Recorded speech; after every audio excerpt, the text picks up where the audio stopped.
see the chunk of stone that I was standing on a while ago? That is igneous rock deposit. And igneous is what Borobudur and Angkor Wat and all these stone temple kingdoms are made of, and we ain't got none. In the Philippines, we call granite piedra China. China stone. Because granite comes from China. And the only readily available building material that we have here on Luzon is, pardon my French, that crap called adobe. And as you can see, there are plants growing on the Fort Santiago. It's like building your house out of fertilizer. Out of chocolate. Out of chocolate cake. Because just like cake, adobe is porous, it's got alkali, and you get a cake, you put the cake out in the rain, you'll never find that recipe again. Really, without bamboo, there's nothing to build with on Luzon.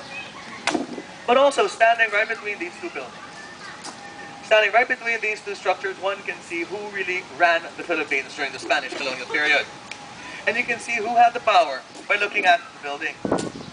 And because if you take a look at one side, you can see that is Fort Santiago Matamoros, the military fortification, a symbol of the power of the King of Spain. And the building's 2 stories tall. Meanwhile, over there you got the Manila Cathedral, the mothership of the Catholic Church, 8 stories tall. So one truly believes that size matters. You'll see that the Philippines was really created for the Vatican and not for Madrid. Because to be Filipino is to be Catholic more than it ever would be Spanish, even though we were a colony of Spain. Simply because this guy over here, the King of Spain, the statue right outside, he considered the Philippines to be just a little bit too far. Now King Carlos IV called the Philippines Las Filipinas Ultramar, the Philippines at the end of the sea.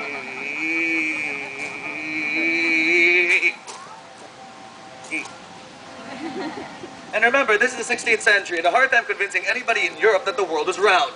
So really, in the mind of the king, the Philippines would be the last point you'd hit, and then you'd fall off the face of the earth. Because the King of Spain said, you know, there ain't no gold in there, Philippines, there's only souls. What in heaven's name would we need the Philippines for when I got enough gold in South America? Thank you very much. And simply because it is only the United States who found the gold here, literally, in the 20th century, that the Philippines was literally given to the Catholic Church to run. Which is why we don't speak Spanish.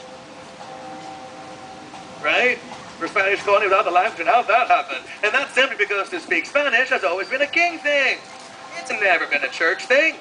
As a matter of fact, the king ordered the friars to teach us Spanish since the 18th century, but they said forget about it, because there's not enough of us to get the job done.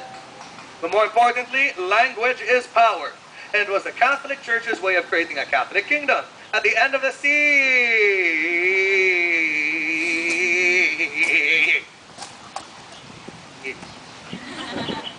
So, instead of teaching us Spanish, those priests would instead learn Tagalog, Bicolano, Ilocano, Ilonggo, Tagalog, Bisaya, Kankanay, Ibaroy, Walay, Pamangkin, and Bisaya. They would learn every local dialect. And those priests would save the Philippine languages. That's why you still speak them. But now it created a very strange situation because now the priests could understand us, and we could not understand the priest. And more importantly, we could not understand the king. Because if we understood the king better, we'd see that he was on our side. Because he never wanted the Philippines. There's no gold, what's your point?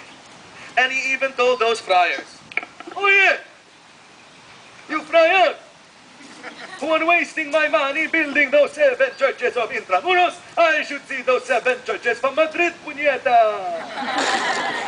And he would send an edict to the Philippines to let it go. And the king's edict would get hijacked by priests. And read the Filipinos very differently. So you can see that the Philippines was really created and controlled more by a parochial friar class than anything else.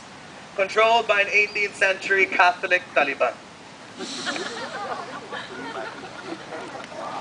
Oh, you know the Taliban? Okay. It's not just exchange of Osama bin Laden with the Pope. Well, I'm talking about one Pope. Remember Pope Innocent? The guy who killed all the Jews during the Spanish Inquisition? Acknowledged a very different Catholic Church back then and proved any institution can change. Because if you were this guy over here, the government of the Philippine Islands, the Governor General of the Philippines, the man who represented the king, oh, woe is you, you idiot. Why the hell would you want this job?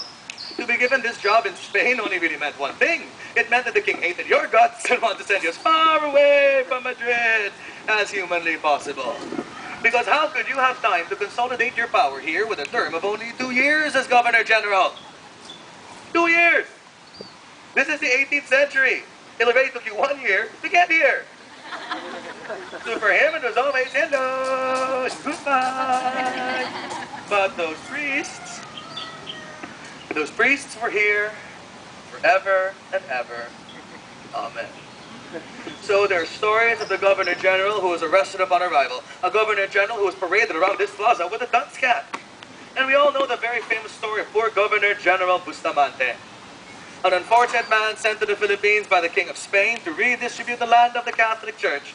Because upon arrival at his office over at Manila City Hall Ayuntamiento, poor Bustamante was hog-tied on the steps and shot between the eyes by a mob of Dominican priests.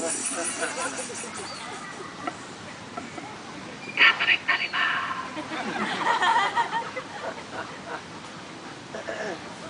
But I think the word that we all should be looking for here would be theocracy. And theocracy is when your government is ruled through religious extremism, and we can still see this happening today. And whether that rule be through Islam and the Taliban, Christian fundamentalism in the United States, or sometimes the Catholic Church here.